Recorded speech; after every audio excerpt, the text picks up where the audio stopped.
Pagi itu cerah. Langit biru membentang tanpa awan, dan burung-burung berkicau riang di atas atap rumah-rumah di perumahan Gria Asri, kawasan hunian yang terkenal aman, nyaman, dan ideal untuk keluarga muda. Di ujung blok D7, sebuah rumah baru terlihat masih polos. Temboknya putih bersih, belum dipenuhi tanaman hias seperti rumah-rumah lainnya.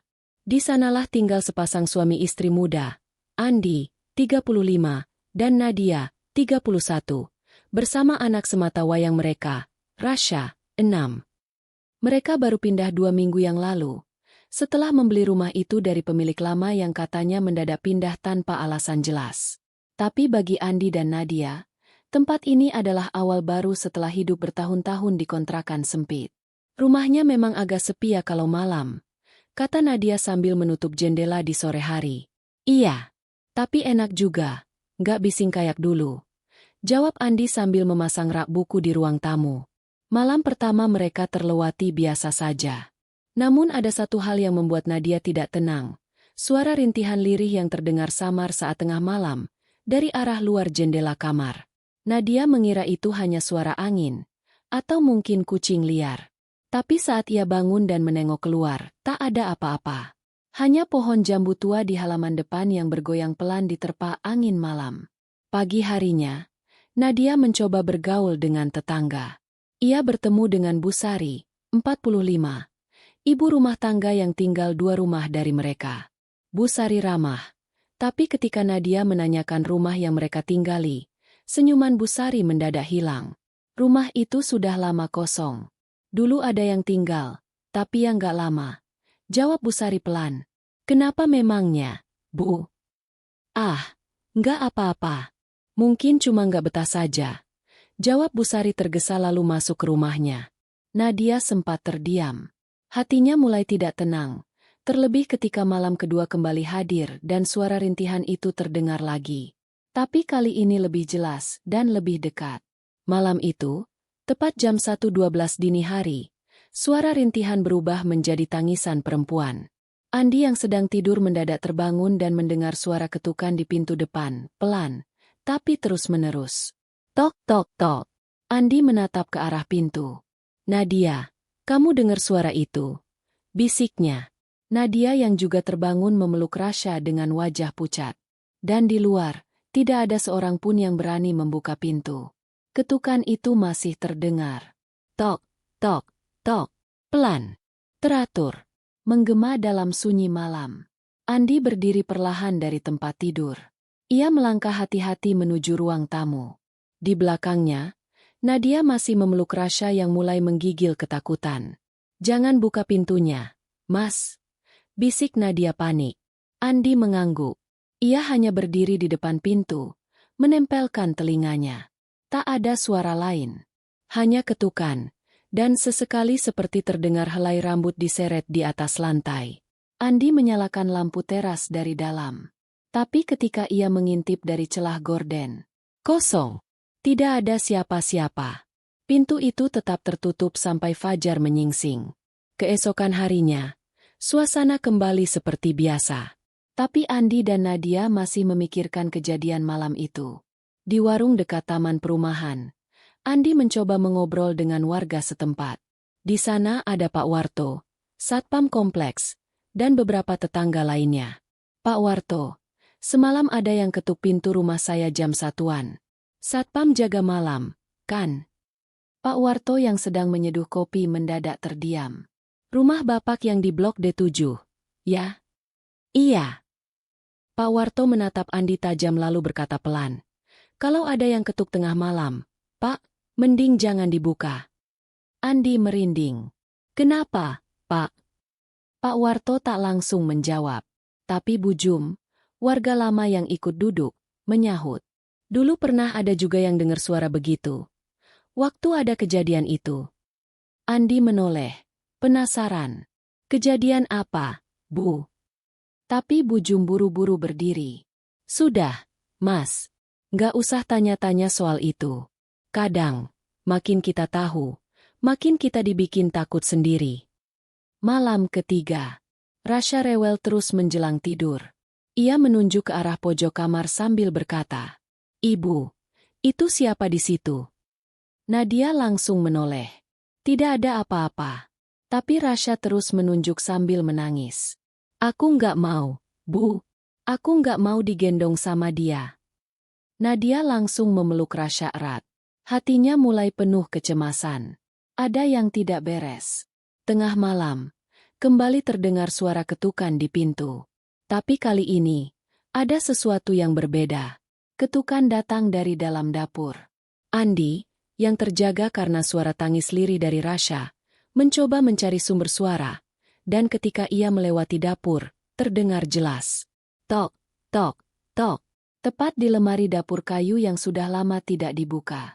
Andi menelan ludah. Jantungnya berdetak semakin kencang. Apa yang ada di dalam lemari itu? Malam itu terasa panjang. Andi berdiri mematung di depan lemari dapur tua. Tok, tok, tok. Suara ketukan terdengar jelas. Padahal lemari itu tidak pernah digunakan sejak mereka pindah. Napas Andi terengah. Ia mencoba memberanikan diri membuka perlahan. Engsel lemari berderit, menambah suasana mencekam. Dan saat terbuka sepenuhnya, kosong. Hanya beberapa perabot lama, berdebu, dan satu kain putih kusam terlipat rapi di sudut.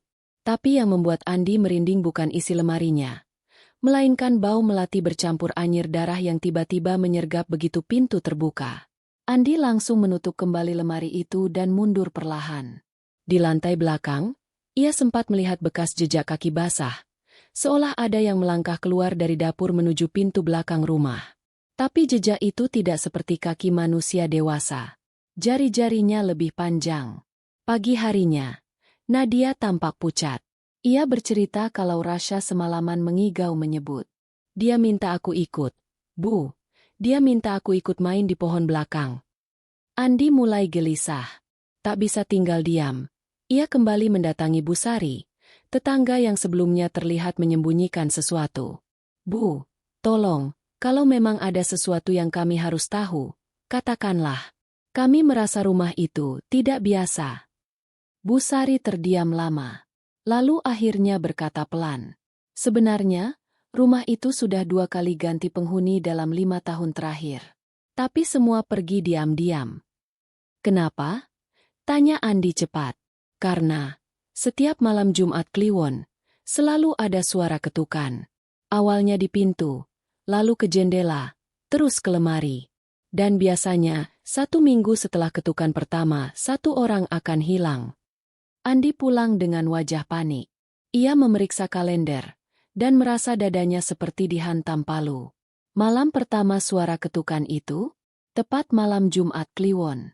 Artinya, malam ke-7 akan tiba sebentar lagi. Seorang tetangga di ujung blok, Pak Heri, tidak terlihat sejak pagi.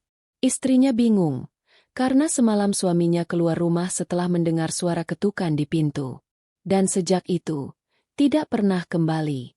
Warga sekitar mulai gelisah. Mereka berkumpul di pos satpam membicarakan hal itu. Bu Jum berkata pelan. Dulu juga begitu. Yang hilang pertama kali adalah anak kecil. Lalu tetangga dekatnya. Selalu berjarak 7 malam.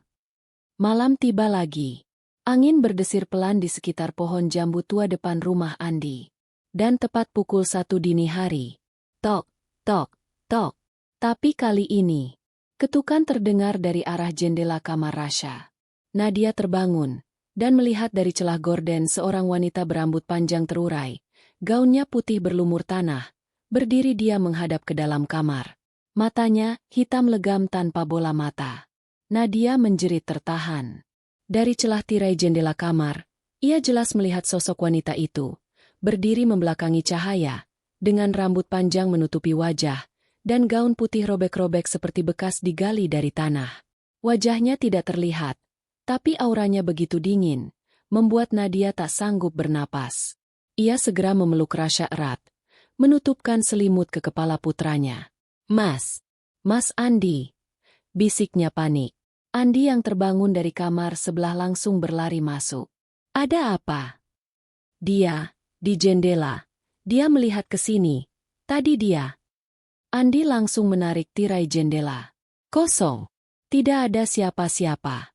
Tapi yang membuat bulu kuduk mereka berdiri bukan karena sosok itu hilang, melainkan karena bekas tapak tangan berlumpur masih menempel di kaca. Tapak tangan. Dari dalam. Suasana perumahan mulai diliputi kegelisahan.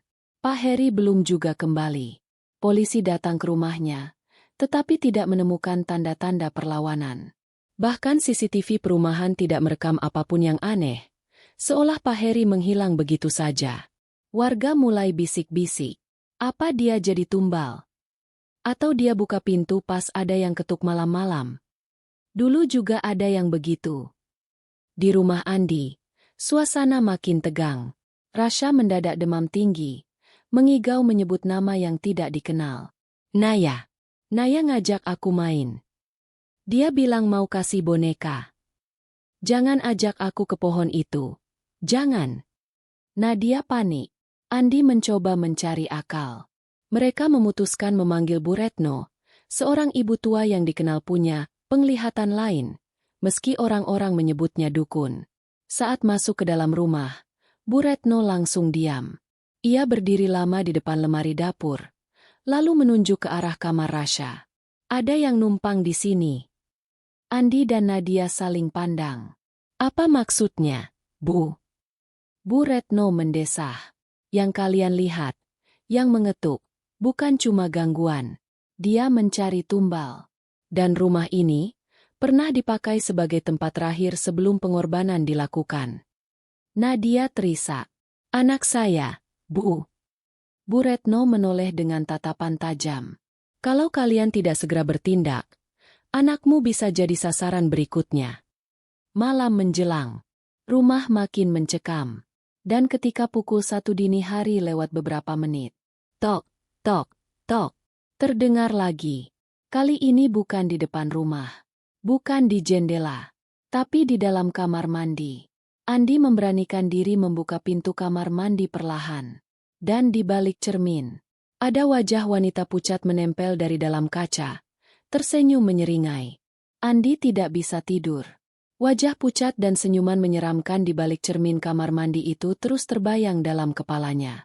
Meski tak berkata apa-apa, ekspresi wanita itu seolah berbicara. Sudah waktunya satu lagi. Ia mencoba menenangkan diri. Tapi makin malam, rumah terasa makin berat. Rasha kembali mengigau, menyebut nama Naya berulang kali. Namun kini berbeda. Ia seakan sedang berdialog. Iya. Naya, aku ikut. Aku gak takut. Di mana tempat mainnya? Di belakang rumah. Iya. Nanti aku buka pintunya ya. Nadia langsung mengguncang tubuh Rasha. Ia menangis. Andi, kita gak bisa nunggu lagi. Rasha kayak bukan diri dia sendiri. Andi akhirnya memutuskan satu hal. Menggali sejarah rumah ini. Esok harinya, ia mendatangi Pak Ahmad, petugas keamanan yang sudah lama bekerja di perumahan tersebut. Pak Ahmad terlihat berat saat ditanya soal rumah mereka. Mas Andi, saya sebenarnya dilarang bicara. Tapi kalau demi keselamatan anak istri, saya buka saja. Rumah itu dulunya milik seorang janda bernama Bu Lastri. Anaknya meninggal karena tenggelam di sumur tua belakang rumah. Malam-malam, waktu hujan besar. Setelah kejadian itu, Bu Lastri berubah.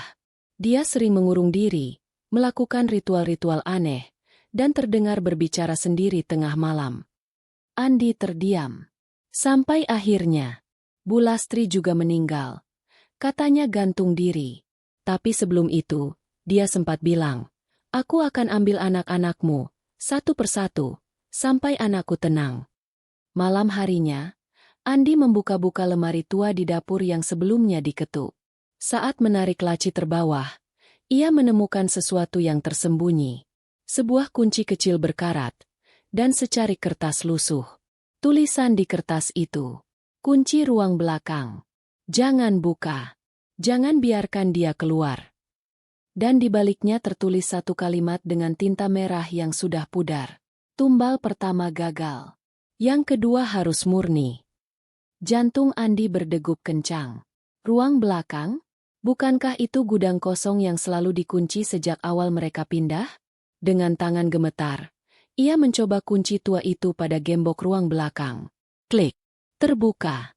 Ruang itu gelap dan bau apek menyengat. Di sudut ruang, ada dinding yang dilapisi triplek. Andi mencoba mencongkelnya perlahan. Di balik dinding, tersembunyi sebuah buku lusuh berisi tulisan tangan. Judul halamannya, Ritual Pengikat Jiwa Tumbal Penebus Arwah Anak.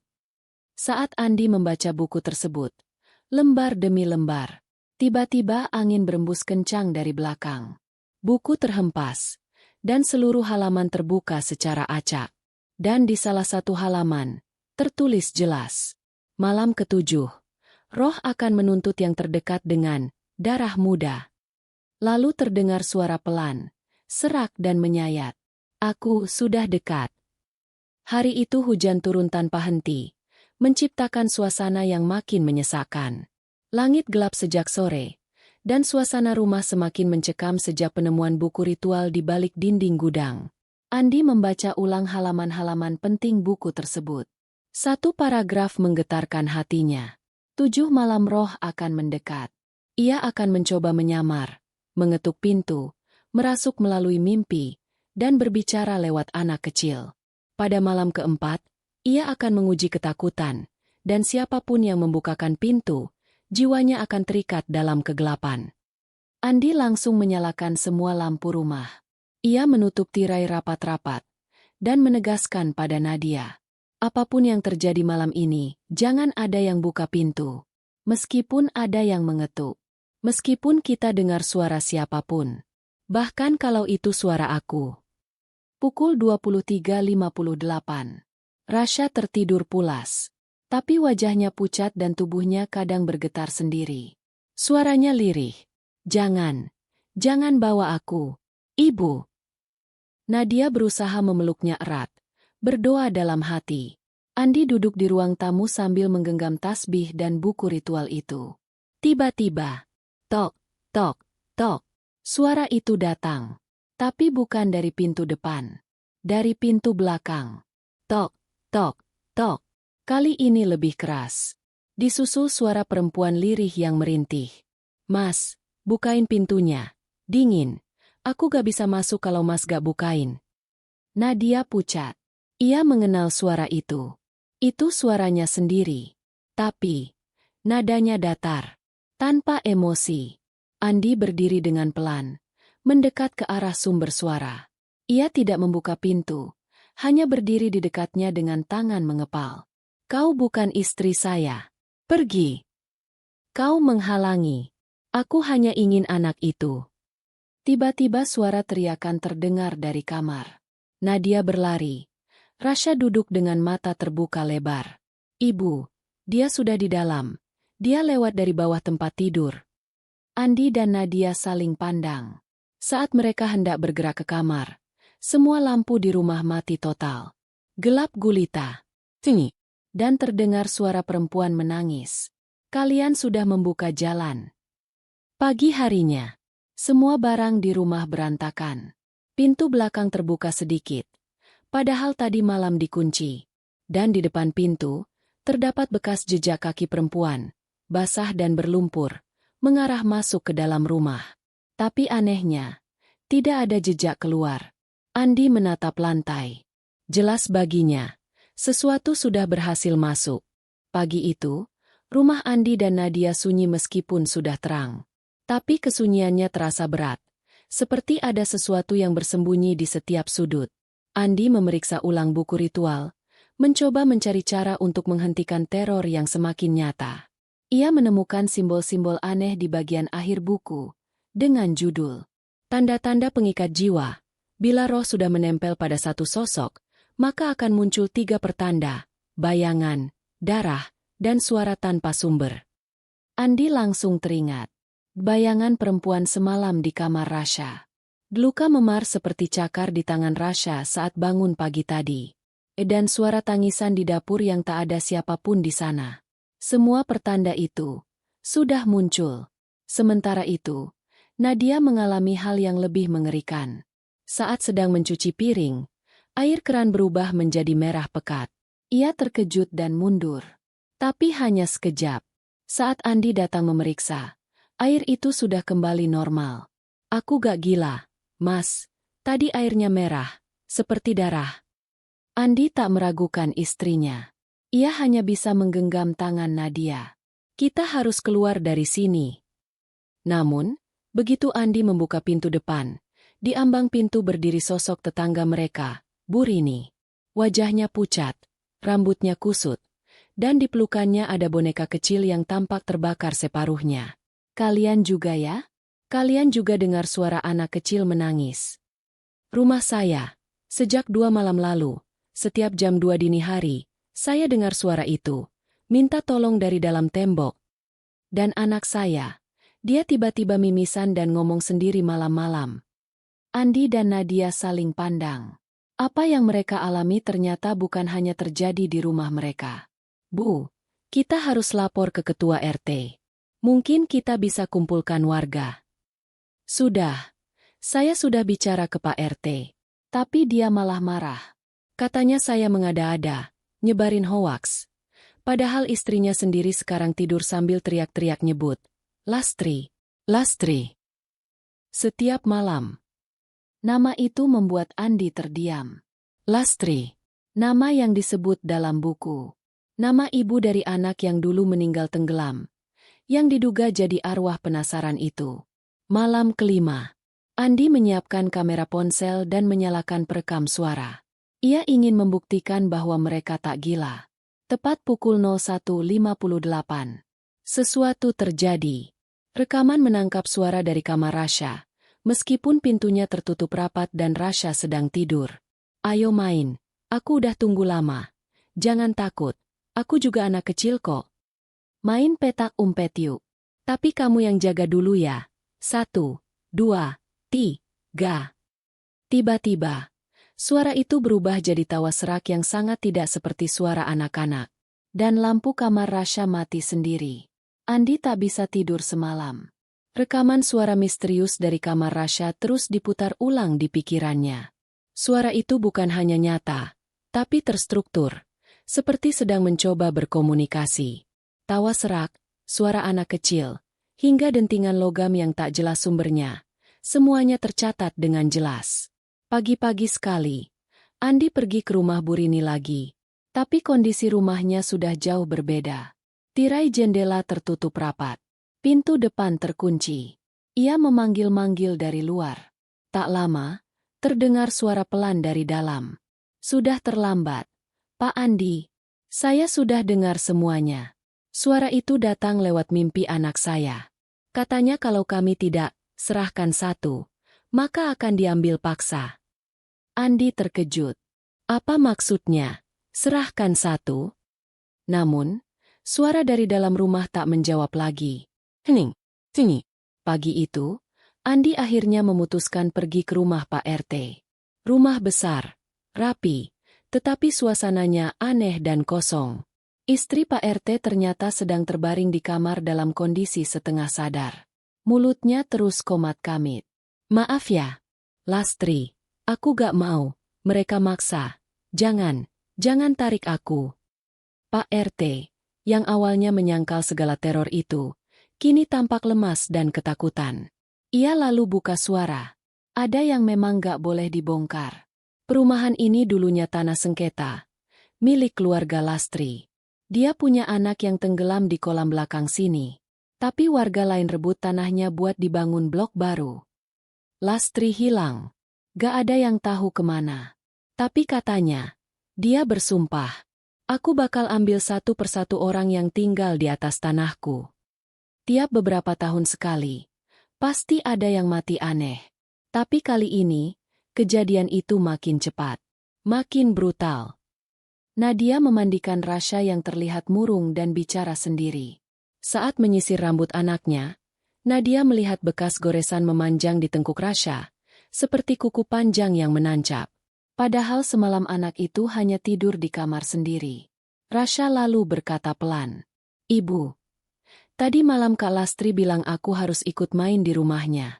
Kalau aku gak ikut, dia bakal ambil ayah." Jantung Nadia langsung berdegup keras.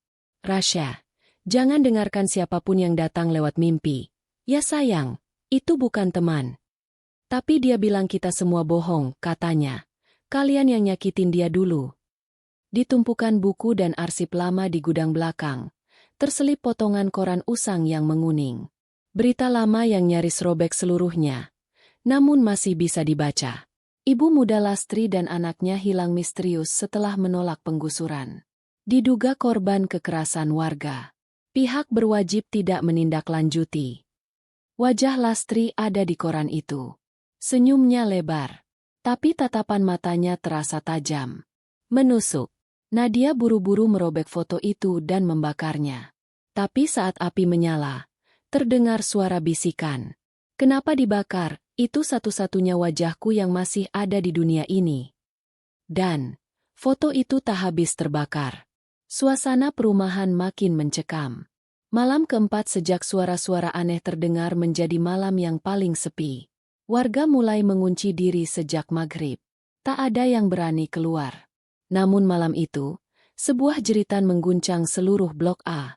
Jeritan itu datang dari rumah Pak Seno, tetangga yang selama ini keras kepala dan menyebut semua teror hanyalah hayalan massal. Andi dan beberapa warga bergegas datang. Tapi, pintu rumah Pak Seno terkunci rapat. Mereka mencoba menggedor, memanggil, sampai akhirnya berhasil mendobrak masuk. Di dalam, Pak Seno ditemukan tewas tergantung di ruang tamu. Wajahnya membiru, lidah menjulur, dan yang lebih mengerikan, matanya melotot menatap ke atas, seolah sedang melihat sesuatu yang menakutkan. Di lantai, ada tulisan merah, entah darah atau kek. Tumbal pertama sudah diambil.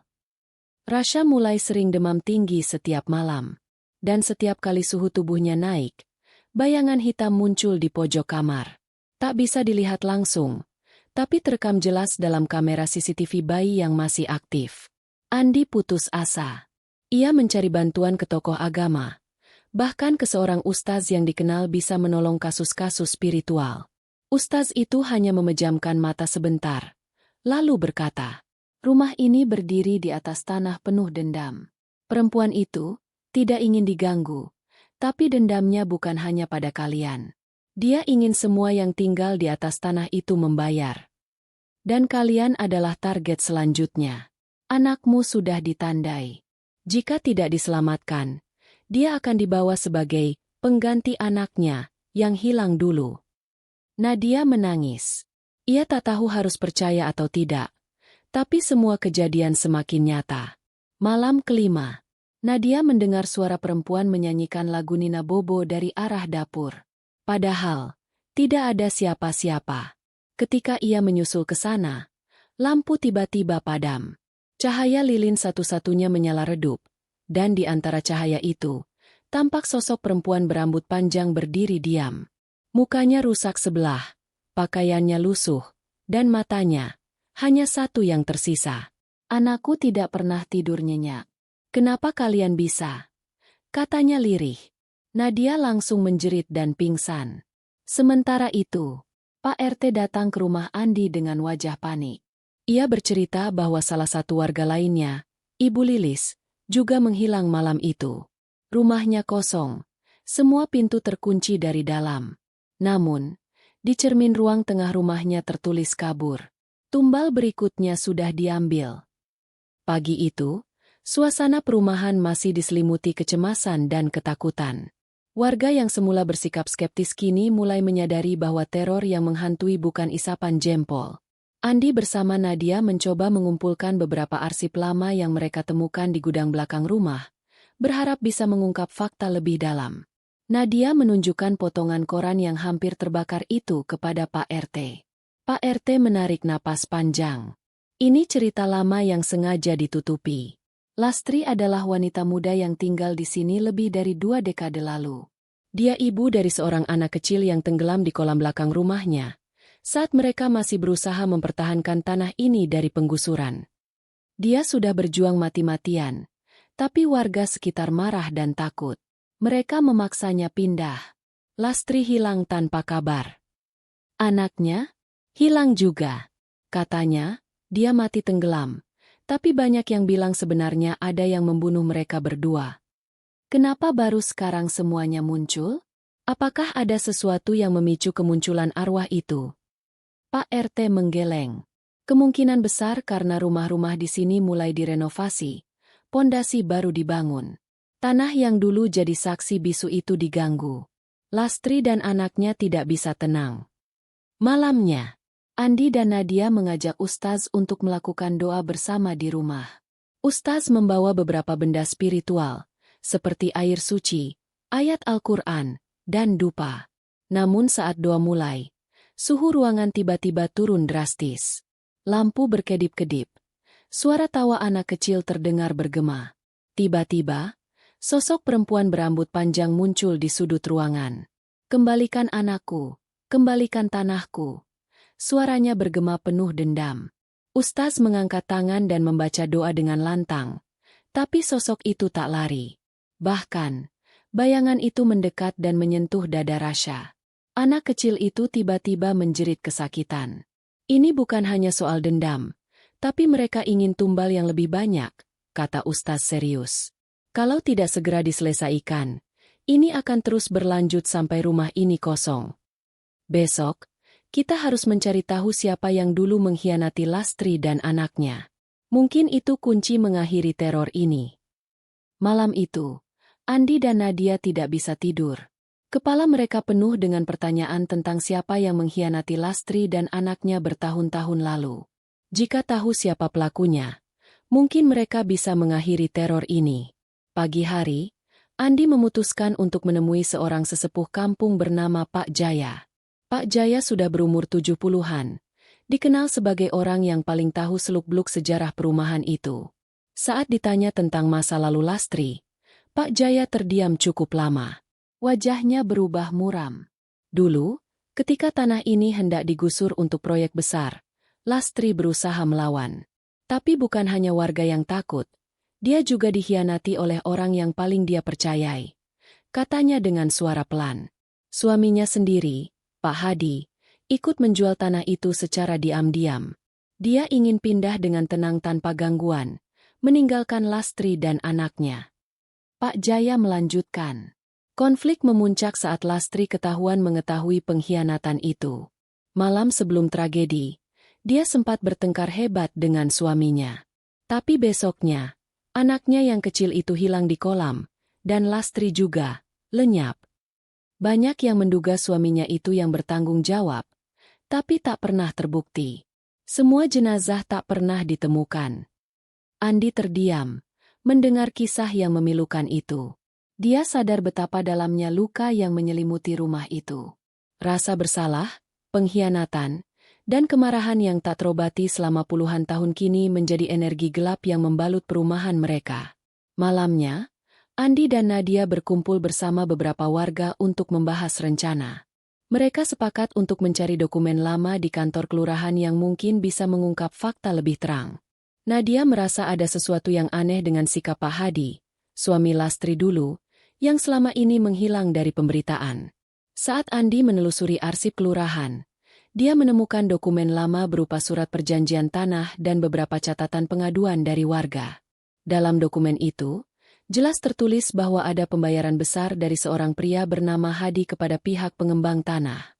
Namun, ada juga catatan penting dari seorang saksi mata yang menyebutkan, malam sebelum tragedi, Lastri sempat mengancam akan membongkar semua kecurangan. Ketegangan semakin memuncak ketika Andi menerima telepon misterius. Suara perempuan dengan nada lirih dan berbisik berkata, "Jangan kau gali lagi. Kalau tidak, kau dan keluargamu akan jadi tumbal berikutnya." Andi terdiam, gemetar, tapi tekadnya semakin kuat. Di rumah, Rasha mulai sering mengigau memanggil, "Ibu, Ibu," dalam bahasa yang tidak dimengerti. Nadia merasa ada hubungan antara mimpi anaknya dengan arwah Lastri. Suatu malam, ia menangkap bayangan hitam yang bergerak cepat di sudut kamar.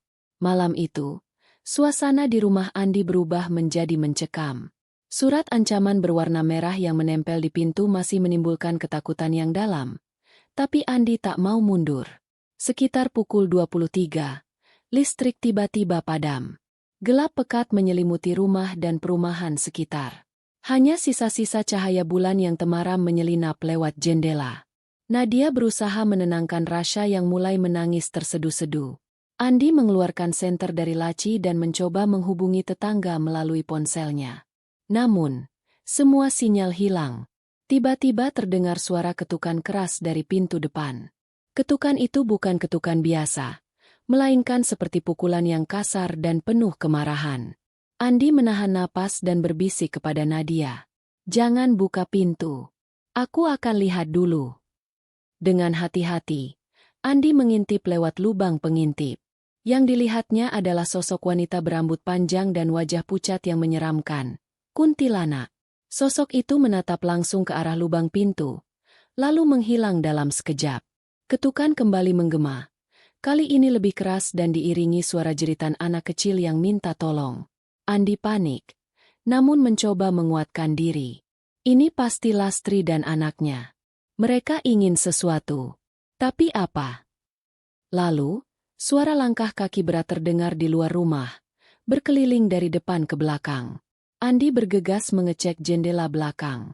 Dia melihat jejak kaki basah di tanah yang mengarah ke kolam tua di belakang rumah. Dengan rasa takut tapi nekat, Andi mengajak Nadia dan Ustaz keluar untuk memeriksa. Udara malam begitu dingin, bahkan terasa menusuk tulang. Langit gelap tertutup awan mendung, membuat suasana semakin menekan. Di tepi kolam, mereka menemukan sesuatu yang mengejutkan. Sebuah boneka kecil yang lusuh, tergeletak di pinggir air. Boneka itu basah dan seolah-olah baru saja dilempar. Nadia menatap boneka itu dengan mata berkaca-kaca.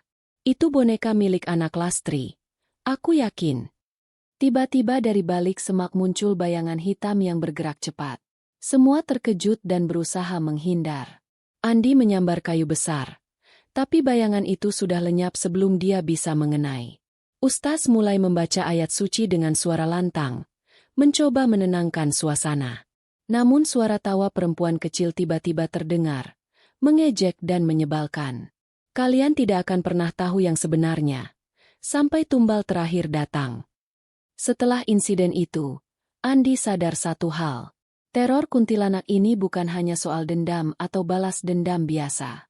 Ini adalah pertaruhan nyawa untuk sesuatu yang jauh lebih besar dan mengerikan. Malam itu, ketegangan memuncak. Andi dan Nadia tahu, ancaman tumbal yang dikirim lewat pesan bukan sekadar omong kosong. Sementara itu di rumah Pak RT, salah satu tetangga yang selama ini enggan ikut campur, tiba-tiba terdengar jeritan keras. Andi dan Nadia segera berlari ke rumah Pak RT setelah menerima kabar dari warga yang ketakutan. Saat mereka tiba, pintu rumah Pak RT terkunci rapat, tapi terdengar suara perempuan menangis dari dalam. Tetangga berusaha memecahkan jendela, dan saat pintu berhasil dibuka, suasana di dalam mencekam. Di ruang tengah, ditemukan tubuh Pak RT tergeletak tak bernyawa. Wajahnya penuh luka lebam, dan di dekatnya ada bekas cakaran bercampur darah. Nadia menunduk sambil menutup mulutnya agar tidak menangis. Ini pasti tumbal pertama. Andi menyisir rumah itu dengan senter, lalu menemukan sebuah surat yang diselipkan di bawah pintu kamar Pak RT. Surat itu bertuliskan, "Siapapun yang berani melawan kami, akan menerima akibatnya." Ini baru permulaan. Ketika mereka hendak keluar, pintu tiba-tiba tertutup sendiri dan terkunci rapat. Suara tawa halus dan lirih terdengar dari sudut ruangan. Kuntilanak muncul dengan wajah putih pucat, matanya merah menyala, dan rambutnya mengurai liar. Nadia menggenggam tangan Andi erat-erat, tak berani bergerak. Andi mencoba menenangkan dirinya, lalu mengucapkan doa dan membaca ayat suci. Kuntilanak tampak kesakitan, lalu menghilang di depan mata mereka. Setelah pintu terbuka kembali, mereka keluar dengan perasaan ngeri tapi juga semakin yakin harus segera bertindak. Di luar, warga sudah berkumpul dan ketakutan. Andi mengajak mereka untuk melakukan ritual perlindungan dan berjanji akan mengungkap kebenaran hingga tuntas. Namun tidak semua warga percaya dan beberapa mulai memilih mengasingkan diri. Malam semakin larut, ketegangan masih menggantung tebal di udara. Andi dan Nadia bersama beberapa tetangga yang berani memutuskan melakukan ritual perlindungan di halaman rumah Andi. Ustaz yang selama ini membantu memimpin doa dan membaca ayat suci, tiba-tiba terdiam. Matanya menatap tajam ke arah hutan kecil yang mengelilingi perumahan. Malam ini bukan hanya tentang melindungi diri, tapi juga tentang mencari akar masalah. Ada sesuatu yang harus kita temukan di sana. Andi dan Nadia bertekad menemani Ustaz ke hutan itu meski rasa takut mencekam. Di dalam hutan, mereka menemukan sebuah pondok tua yang hampir runtuh. Tanda-tanda ritual hitam masih terlihat di sana. Lilin hitam, tulisan simbol aneh di dinding, dan bau anyir seperti darah. Ustaz mulai membaca doa perlindungan sambil mencoba membersihkan pondok dari aura jahat. Tiba-tiba sosok kuntilanak muncul lagi, tapi kali ini lebih kuat dan ganas. Kalian sudah mengganggu tempat kami. Tumbal selanjutnya harus dikorbankan. Suaranya melengking menusuk telinga. Andi berdiri di depan, mencoba menghalangi kuntilanak. Dengan tangan gemetar, dia mengeluarkan sebuah kalung yang diberikan oleh orang tua Nadia, sebuah jimat pelindung. Kalung itu berpendar lembut, memancarkan cahaya hangat yang membuat kuntilanak mundur perlahan. Namun tiba-tiba, Ustaz jatuh tersungkur karena energi jahat yang sangat kuat. Andi dan Nadia panik, tapi mereka tak punya waktu untuk menyerah. Andi mendengar suara bisikan dari arah gelap. Tumbal terakhir akan dipilih malam ini, oleh darah keluarga yang telah mengusik kami. Andi dan Nadia sadar bahwa keluarga mereka kini menjadi target utama. Mereka harus menemukan cara menghentikan kutukan ini sebelum tumbal terakhir jatuh. Malam ini menjadi titik balik yang menentukan nasib Andi, Nadia, dan seluruh perumahan. Setelah serangkaian teror dan tumbal yang menghancurkan hati mereka, kini semua tergantung pada keputusan besar yang harus mereka ambil. Malam telah larut. Gelap pekat menyelimuti rumah Andi. Suasana mencekam terasa semakin kuat. Semua lampu di dalam rumah menyala redup. Sementara angin dingin berhembus dari sela jendela yang sedikit terbuka. Nadia duduk di ruang tengah, memegang erat tangan Andi, matanya sembab tapi penuh keteguhan. Andi sendiri tampak letih, namun semangatnya tak luntur. Ustaz yang masih dalam kondisi lemah duduk di sudut ruangan, mencoba mengumpulkan tenaga. Malam ini, aku akan memimpin ritual terakhir, katanya pelan. Tapi ini bukan hanya ritual biasa. Kita harus mengorbankan sesuatu yang berharga. Andi mengangguk, menyadari arti kata, mengorbankan. Dalam hati dia tahu, salah satu dari mereka harus menjadi tumbal suci, agar roh kuntilanak bisa tenang dan kutukan berhenti. Tiba-tiba terdengar suara ketukan berat di pintu depan. Ketukan itu tidak seperti sebelumnya. Lebih dalam, lebih menggema, dan menimbulkan rasa takut yang sangat dalam. Nadia menjerit kecil. "Jangan buka, Andi, jangan." Namun Andi tahu, mereka harus menghadapi ini. Dengan napas tertahan, dia membuka pintu. Sosok kuntilanak muncul, tetapi kali ini wajahnya lebih menyeramkan. Matanya merah menyala, rambutnya terurai acak, dan tubuhnya membusung seperti mayat hidup. Dia mengangkat tangan dan melambai, memperlihatkan jemari yang panjang dan tajam seperti cakar. Kuntilanak berbicara dengan suara serak dan dingin. "Aku sudah lelah menunggu. Waktu tumbal terakhir telah tiba. Keluarga yang mengusikku harus membayar harga." Andi maju selangkah, dengan suara bergetar tapi tegas. "Kalau harus ada yang jadi tumbal, aku yang akan berkorban. Aku akan hentikan penderitaan ini." Nadia mencoba menahan Andi, menangis. "Andi, jangan. Kita harus cari cara lain." Tiba-tiba, Ustaz berdiri dengan susah payah dan mengangkat tangan, mulai membaca doa pelindung dengan suara lantang. Energi mistis memenuhi ruangan. Sinar terang putih muncul dari kalung pelindung Andi. Kuntilanak berteriak kesakitan dan melayang ke udara. Saat kuntilanak mulai menghilang, muncul sosok bayangan hitam lain di belakangnya. Bayangan itu jauh lebih besar dan menyeramkan. Ustaz segera menyadari itu adalah roh pelindung kuntilanak, penjaga kutukan selama ratusan tahun. Pertarungan mistis pun terjadi. Energi dari kedua belah pihak bertabrakan keras. Andi dan Nadia bergandengan tangan, mengikuti ritual yang dipandu Ustaz. Mereka menyalurkan energi positif untuk menyingkirkan bayangan gelap itu. Namun, tiba-tiba tubuh Ustaz jatuh lemas dan mengeluarkan darah dari mulutnya. Dia tersungkur ke tanah, Tapi masih sempat berkata, "Kalian harus kuat. Jangan biarkan kutukan ini menang." Andi merasakan energi dari kalungnya semakin melemah. Dia sadar waktunya hampir habis. Dengan segenap keberanian dan cinta kepada keluarganya, Andi menjerit dan memusatkan seluruh kekuatannya ke dalam doa terakhir. Cahaya putih memancar keluar dari tubuhnya, menembus kegelapan dan membakar bayangan hitam. Seketika, semua terasa hening. Kuntilanak dan bayangan pelindungnya menghilang bersama dengan suara teriakan yang menusuk jiwa. Andi jatuh lemas ke lantai. Napasnya terengah-engah. Nadia segera merangkulnya, meneteskan air mata lega tapi juga takut. Di luar rumah, suasana mulai berubah. Angin dingin berhenti berhembus, burung-burung malam mulai berkicau, dan cahaya bulan menyinari dengan lembut. Malam telah berlalu sejak pertarungan hebat melawan kuntilanak dan bayangan hitamnya. Perumahan yang dulu dihantui kini tampak sunyi, seolah-olah terlepas dari belenggu kutukan yang lama membelenggu. Andi terbaring di tempat tidur, tubuhnya masih lemah, namun matanya menatap penuh harapan. Nadia duduk di sampingnya, sesekali mengusap keringat yang membasahi wajahnya. "Andi, kamu kuat. Kamu berhasil menyelamatkan kita semua." Di ruang tamu, para tetangga berkumpul, saling berbagi cerita dan menguatkan satu sama lain. Mereka masih trauma, tapi rasa takut perlahan berubah menjadi rasa syukur dan solidaritas. Pak RW datang membawa beberapa makanan dan berusaha menghibur semua orang. Namun ketenangan itu ternyata rapuh. Pagi berikutnya, kabar buruk datang dari keluarga Busari, tetangga sebelah yang selama ini tertutup.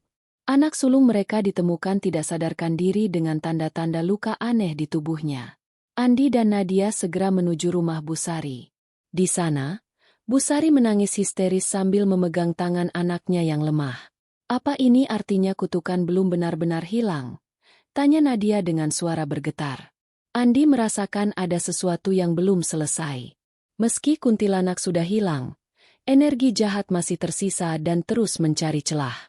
"Kita harus mencari tahu apa yang sebenarnya masih mengikat perumahan ini," ucap Andi dengan serius. Malam hari, Andi memutuskan untuk kembali ke pondok tua di hutan. Dia mengajak Nadia dan beberapa tetangga yang berani ikut. "Kita perlu membersihkan akar masalah sebelum yang lain menjadi tumbal." Di pondok, suasana semakin mencekam. Tanda-tanda ritual hitam kembali muncul, lebih kuat dan lebih menyeramkan. Tulisan simbol aneh bertambah di dinding, dan bau anyir darah masih tercium. Andi menemukan sebuah buku tua yang terbungkus kain hitam. Buku itu berisi mantra dan catatan ritual kuno yang memperkuat ikatan kutukan. "Ini yang membuat kutukan tak bisa hilang," kata Andi sambil membaca. Nadia dengan cepat mengambil air suci dan mulai menyiramkan ke seluruh sudut pondok. Sementara itu, tetangga yang lain menyalakan lilin dan mulai membaca doa bersama. Energi positif mulai mengalir deras, berusaha memutus rantai kutukan. Tiba-tiba, suara jeritan mengerikan terdengar dari balik hutan. Semua terdiam, napas mereka membeku. Bayangan hitam muncul kembali, tapi kali ini lebih samar dan tidak sekuat sebelumnya. Andi menatap bayangan itu dan berkata, "Ini bukan akhir. Tapi ini kesempatan terakhir kita untuk mengusirnya benar-benar." Dengan keberanian dan doa bersama, mereka menyelesaikan ritual pembersihan. Secercah harapan mulai muncul. Namun semua sadar bahwa perjalanan pulih akan panjang dan penuh tantangan. Malam setelah ritual pembersihan di pondok tua, suasana perumahan mulai terasa berbeda. Meski udara terasa lebih ringan, tatapan warga masih dipenuhi kecemasan yang sulit hilang. Andi dan Nadia kembali ke rumah mereka, berharap mendapat ketenangan. Namun malam itu, mimpi buruk kembali menghantui mereka. Nadia bermimpi melihat sosok perempuan dengan rambut panjang dan wajah penuh luka, berbisik pelan. "Masih ada yang belum kau selesaikan." Keesokan harinya, Andi dan Nadia bertemu dengan Pak RW dan beberapa tetangga di balai pertemuan. Pak RW membuka pembicaraan. Setelah kejadian itu, banyak warga yang melapor mengalami gangguan tidur dan ketakutan. "Kita perlu mencari solusi jangka panjang." Andi mengusulkan untuk membentuk tim kecil yang terdiri dari warga dan ahli spiritual. Kita harus mencari tahu asal-muasal kutukan ini. Mungkin ada sejarah gelap yang belum terungkap, katanya. Tim dibentuk, termasuk ustaz yang sudah mulai pulih, Busari, dan beberapa pemuda pemberani. Mereka mulai menggali sejarah perumahan dan mencari dokumen lama, wawancara warga lama, dan meneliti lokasi-lokasi yang dianggap angker. Dalam penelitian itu, mereka menemukan fakta mengejutkan. Ternyata, di lokasi perumahan dulu berdiri sebuah rumah tua yang menjadi saksi pembunuhan tragis seorang perempuan muda. Roh perempuan itu adalah kuntilanak yang selama ini mengganggu. Lebih mengerikan lagi, ada indikasi bahwa ada kelompok tertentu yang pernah melakukan ritual hitam untuk mengikat roh tersebut sebagai penjaga tanah itu. Kelompok ini masih memiliki keturunan yang tinggal di sekitar perumahan. Andi merasa gelisah, karena beberapa tetangga yang dicurigai adalah teman lama. Kalau ini benar, masalah kita bukan hanya soal roh, tapi juga manusia yang terlibat, ujar Andi. Malamnya, Nadia mendapat kunjungan misterius dari seorang wanita tua yang mengaku mengetahui rahasia besar. Wanita itu membawa buku catatan kuno dan memperingatkan. Jika kalian ingin mengakhiri penderitaan ini, kalian harus melibatkan semuanya, tanpa pengecualian. Andi dan Nadia pun menghadapi dilema besar, mempercayai siapa dan bagaimana melibatkan semua orang tanpa memicu konflik lebih besar. Sejak pagi, suasana perumahan tampak lebih tenang, tapi di dalam hati Andi dan Nadia masih bergejolak. Mereka sadar, ritual pembersihan kemarin hanyalah awal dari perjalanan panjang yang akan mereka jalani. Di balai pertemuan, tim kecil yang dibentuk mulai mengadakan diskusi serius. Ustaz membuka pertemuan dengan suara tegas. Kita harus menghadapi kebenaran, walaupun pahit. Kutukan ini bukan hanya soal roh, tapi warisan dosa yang belum dibayar. Busari membuka lembaran lama yang ditemukan dari catatan tetua desa. Dia membaca dengan suara bergetar. Konon, dulu ada sebuah keluarga yang menguasai tanah ini dengan cara mengorbankan jiwa perempuan muda. Mereka mengikat roh itu supaya tanah tetap subur. Tapi harga yang harus dibayar sangat mahal. Seorang pemuda bernama Rudi mengungkapkan kegelisahannya. Kalau itu benar, berarti ada keturunan keluarga itu yang masih tinggal di sini, mungkin tanpa sadar terus mempertahankan kutukan ini. Andi menatap sekeliling dengan serius. Kita harus bicara pada mereka, dan mencoba mengungkap siapa sebenarnya yang terlibat agar kita bisa memutus rantai ini. Malamnya, Andi dan Nadia mendatangi rumah seorang pria tua bernama Pak Harun, yang dianggap salah satu keturunan keluarga tersebut. Pak Harun menyambut dengan dingin. Wajahnya menutupi rasa bersalah yang dalam. Aku tahu rahasia ini, tapi berani mengaku salah bukan hal mudah, terutama kalau itu menyangkut darah daging sendiri. Percakapan mereka berlangsung tegang. Pak Harun menceritakan masa lalu keluarganya yang penuh tragedi dan penyesalan. Dia bercerita bagaimana leluhur mereka terpaksa melakukan ritual kelam demi mempertahankan tanah dan kekuasaan. Tapi tak pernah membayangkan kutukan itu akan menghantui keturunan dan tetangga mereka. Aku ingin mengakhiri ini. Tapi aku takut apa yang akan terjadi jika semua terungkap, kata Pak Harun dengan suara parau. Andi mencoba meyakinkan Pak Harun. Kebenaran memang berat, tapi kita harus berani membuka tabir itu demi kebaikan bersama. Jika kita sembunyikan, maka kutukan ini akan terus meneror. Sementara itu, Nadia menghubungi para tetangga yang juga memiliki darah keturunan keluarga itu. Mereka mengadakan pertemuan rahasia di rumah Nadia, membicarakan bagaimana cara bersama mengakhiri kutukan ini. Ada rasa takut, malu, tapi juga tekad yang mulai menguat. Hari-hari berikutnya, proses pengungkapan terus berjalan. Andi dan tim bekerja sama dengan para ahli spiritual untuk mempersiapkan ritual pembersihan terakhir, yang diyakini bisa memutus kutukan secara permanen. Namun, ada syarat berat yang harus dipenuhi. Pengakuan terbuka dari keturunan keluarga itu dan penebusan atas dosa leluhur mereka. Udara malam semakin dingin menyelimuti perumahan yang selama ini dilanda ketakutan. Tapi di dalam rumah Andi dan Nadia, suasana penuh ketegangan dan harapan. Tim kecil berkumpul, membahas segala persiapan untuk ritual terakhir yang akan dilakukan keesokan malam. Ustaz memimpin dengan khusyuk. Ritual ini bukan hanya memerlukan keikhlasan, tapi juga keberanian menghadapi masa lalu dan konsekuensinya. Andi menatap Nadia dengan penuh tekad. Kita harus kuat, apapun yang terjadi nanti. Nadia menggenggam tangan Andi erat, menahan rasa takut yang membuncah. Aku percaya kita bisa melewati ini bersama. Sementara itu, para keturunan keluarga yang selama ini bersembunyi mulai membuka diri. Mereka mulai berdamai dengan masa lalu. Bahkan ada yang menangis menyesali tindakan leluhur mereka. Pak Harun, yang selama ini pendiam, terlihat berubah, menatap foto keluarga lama sambil berbisik. Maafkan kami atas semua yang terjadi. Namun, tidak semua berjalan mulus. Ada suara-suara ketidaksetujuan dari sebagian warga yang takut ritual ini akan membawa malapetaka baru. Mereka berbisik bahwa ritual ini terlalu berbahaya, dan lebih baik membiarkan semuanya seperti sekarang. Ketegangan muncul di tengah pertemuan warga, tapi Andi berdiri dan memberikan pidato yang menggetarkan hati. Kita tidak bisa hidup dalam ketakutan selamanya. Ini bukan hanya tentang roh, tapi tentang masa depan anak-anak kita. Kita harus berani mengambil langkah ini. Malam ritual pun tiba. Semua berkumpul di pondok tua tempat awal segala penderitaan bermula. Lampu-lampu minyak dan dupa membakar. Aroma harum bercampur dengan udara dingin malam. Ustaz mulai memimpin doa dan mantra pembersihan, diikuti oleh semua orang dengan penuh khusyuk. Sementara itu, Andi dan Nadia berdiri di tengah lingkaran. Tangan mereka saling menggenggam, saling menguatkan.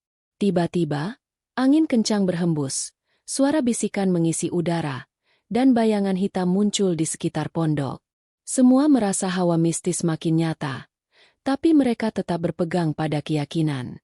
Dalam kondisi ini, muncul konflik batin yang hebat di dalam diri Nadia. Dia melihat sosok kuntilanak yang tak hanya menuntut balas, tapi juga menunjukkan wajah penuh kesedihan. Nadia merasakan campuran takut dan iba. Apa aku harus membiarkan roh itu pergi? Atau ada sesuatu yang masih harus aku lakukan untuk menenangkan hatinya? Andi merasakan perubahan di Nadia dan mencoba menenangkannya.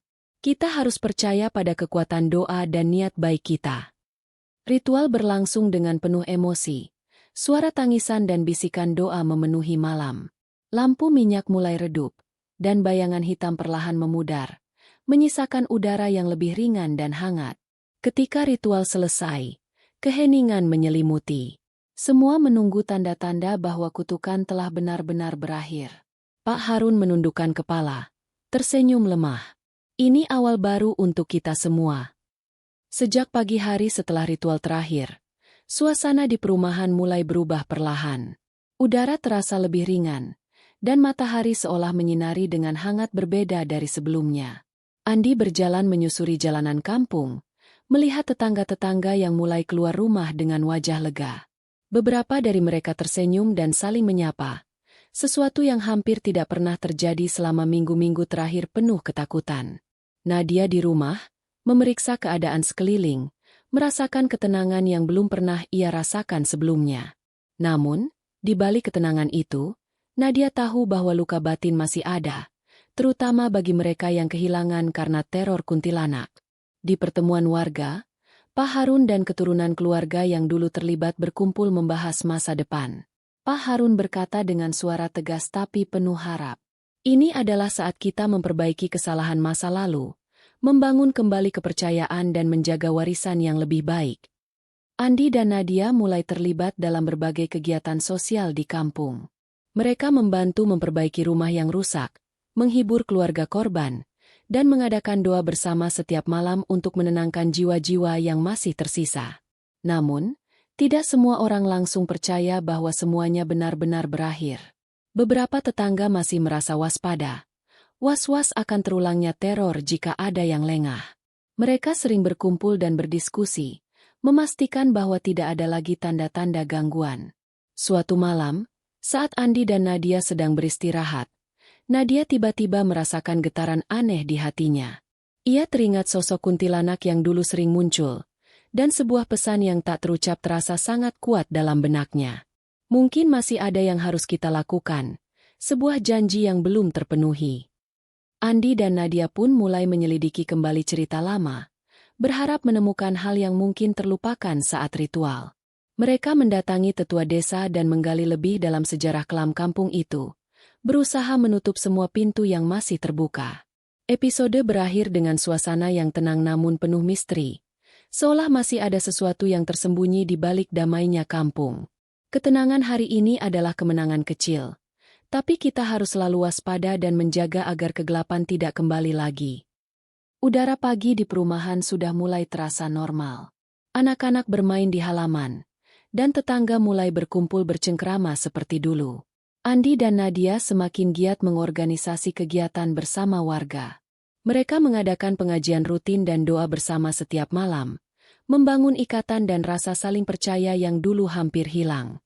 Andi berkata pada Nadia, "Kita harus buat kampung ini jadi tempat yang benar-benar aman dan damai." Nadia mengangguk penuh semangat. "Aku percaya dengan kekuatan kebersamaan."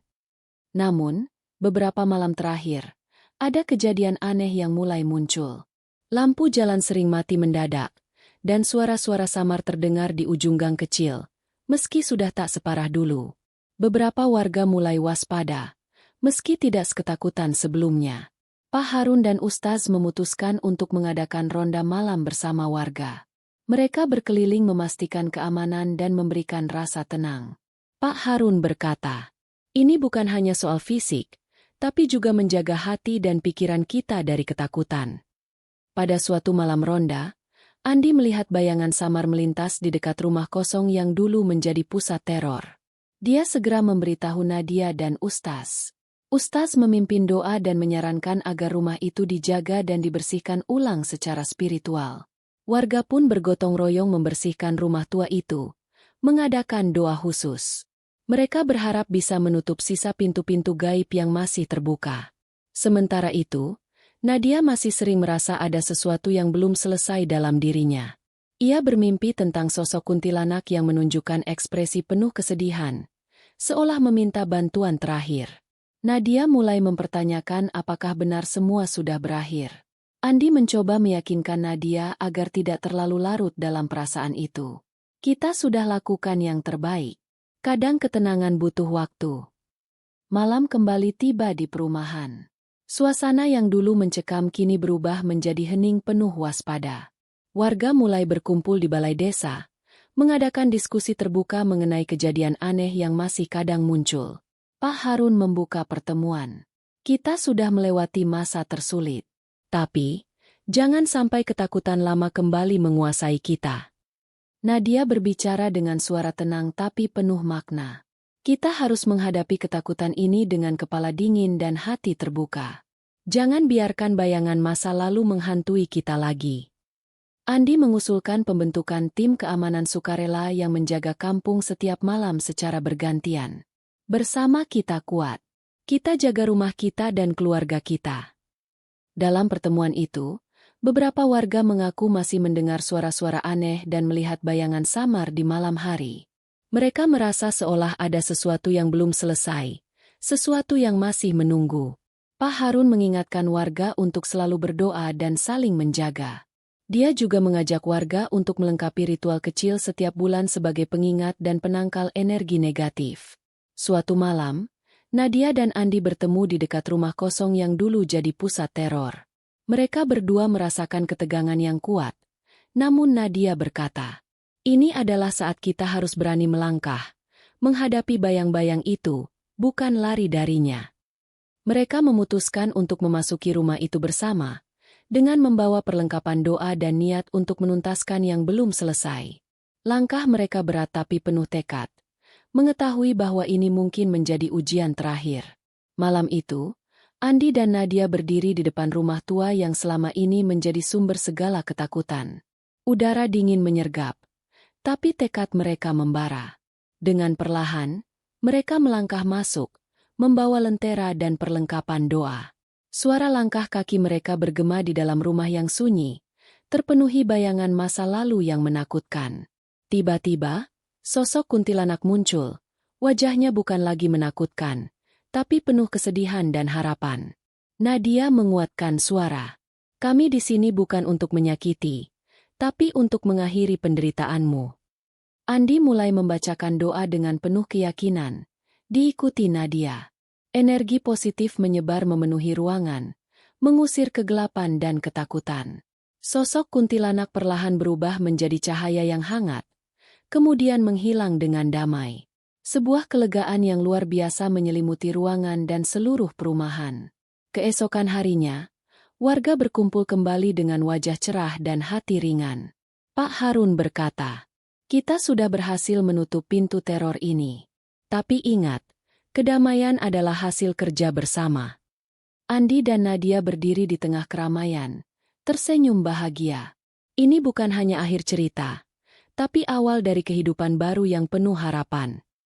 Teror telah berakhir, tapi pelajaran tentang keberanian, kebersamaan, dan keteguhan hati akan selalu dikenang.